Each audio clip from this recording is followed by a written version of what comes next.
ఆ రామకృష్ణ నాయుడు నరకేశామన్నా. అది లెక్క. లేకపోతే మన పుంగనూరులో మన పెద్దరెడ్డన్న ఇలాకాలో మనకెదురు తిరుగుతాడా? ఏదే పక్క జై కొడతాడా?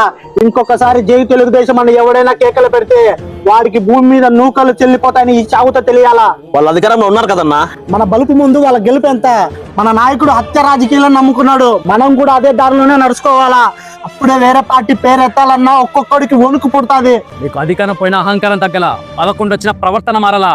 కూటమి కార్యకర్తలారా గుర్తు పెట్టుకోండి, మిమ్మల్ని ఏ వైసీపీ గుండాగాడు దాడి చేసినా, చంపేస్తానని బెదిరించిన స్థానిక పోలీసులకు ఫిర్యాదు చేయండి. వారు పట్టించుకోకపోతే ట్విట్టర్ లో ఆ పరిస్థితిని నారా లోకేష్ కి ట్యాగ్ చేయండి.